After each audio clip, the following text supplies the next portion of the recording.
کا گوجرانوالہ میں قتل ہو گیا۔ پہلے تو اسے صرف ایک عام چوری کی واردات میں مزاحمت پر قتل قرار دیا گیا، لیکن پھر اس قتل کے تانے بانے ملکی سیاست سے بھی جوڑے تھے جن کا کوئی جواب نہیں دیا گیا۔ یہ کہانی ہے مشہور پنجابی فلم ایکٹر سلطان راہی کے قتل کی۔ مزید آگے بڑھنے سے پہلے ہماری ویڈیو کو لائک کریں، چینل کو سبسکرائب کریں اور ایسی ہی مزید ویڈیوز دیکھنے کے لیے بیل آئیکن کو پریس کر دیں۔ سلطان راہی پنجابی فلم انڈسٹری کے مشہور اداکار تھے۔ سلطان راہی نے اپنے فلمی کیریئر میں کل 703 پنجابی فلموں اور 100 کے قریب اردو فلموں میں کام کیا۔ ان تمام فلموں میں سے 535 فلموں میں سلطان راہی نے مرکزی کردار ادا کیا۔ یہ تمام اعداد و شمار Guinness book of world record کا حصہ ہیں کہ کسی اور اداکار نے اتنی زیادہ فلموں میں مرکزی کردار ادا نہیں کیا۔ سن 1995 کے آخر تک سلطان راہی کی ساری فیملی، ان کی بیوی اور ان کے 5 بچے امریکہ میں سکونت اختیار کر چکے تھے۔ پھر سال 1996 کا آغاز ہوا۔ عید کا موقع قریب تھا، لیکن سلطان راہی کئی فلموں کی شوٹنگ میں مصروف تھے۔ بچوں کے بھرپور اصرار پر انہوں نے عید منانے کے لیے امریکہ جانے کا ارادہ کیا، لیکن ان کا ویزا ایکسپائر ہو چکا تھا۔ انہوں نے اپنی فلموں کی شوٹنگ سے ایک دن کی چھٹی لی اور 9 جنوری 1996 کو لاہور سے اسلام آباد گئے۔ اسلام آباد میں امریکی سفارتخانے میں ویزا کی درخواست دی اور پھر واپس لاہور کی طرف چل دیے۔ ان دنوں لاہور اور اسلام آباد کے درمیان سفر کرنے کے لیے جی ٹی روڈ کا استعمال کیا جاتا تھا۔ اس سفر میں سلطان راہی کے ہمراہ ان کے ڈرائیور اور قابل اعتماد دوست حاجی احسن بھی تھے۔ حاجی احسن ہی اس واقعے کے اکلوتے چشمدید گواہ ہیں۔ حاجی احسن کے مطابق اس رات دونوں اسلام آباد سے جی ٹی روڈ کے ذریعے واپس لاہور آ رہے تھے۔ حاجی احسن نے خود اس واقعے کے بارے میں کچھ اس طرح بیان کیا کہ ہم دونوں اس رات اسلام آباد سے جی ٹی روڈ کے ذریعے واپس لاہور آ رہے تھے۔ گاڑی میں میں اور سلطان راہی معمول کی کچھ باتیں کر رہے تھے کہ ہم گوجرانوالے کے قریب پہنچے۔ میں نے گاڑی روکی اور پوچھا کہ راہی صاحب کون سے راستے سے جانا ہے؟ جواب میں سلطان راہی نے کہا کہ جو مرضی راستہ لے لو۔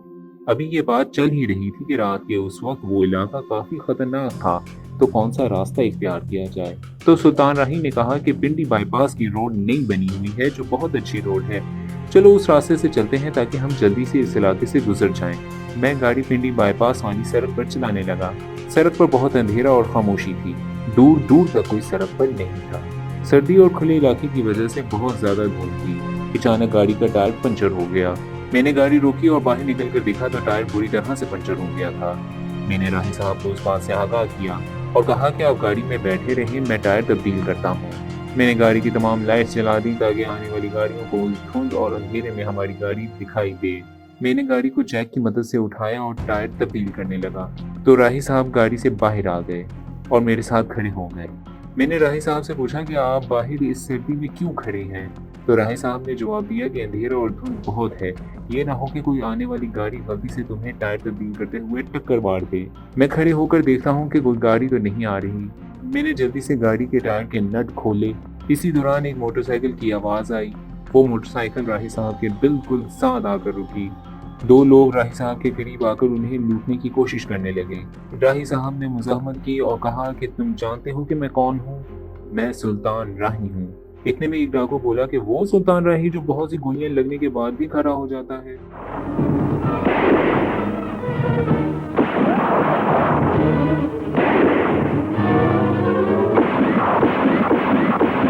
بات سر پہ آ جائے تے توبہ کبھی قبول نہیں ہوئی۔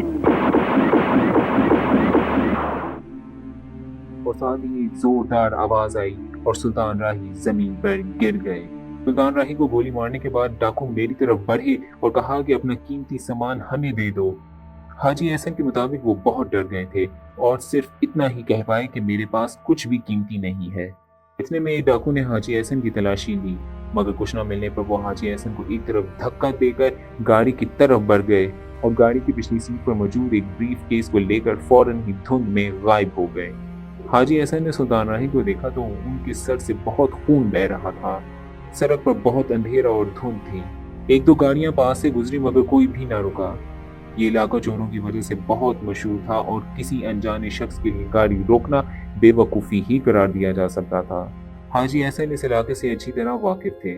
وہ بھاگ کر کسی طرح پاس کے پیٹرول پمپ پر پہنچے اور پولیس کو اس واقعے کی اطلاع دی۔ پولیس کو ساتھ لے کر وہ موقع واردات پر پہنچے۔ پولیس کے مطابق ان کے پہنچنے سے پہلے ہی سلطان راہی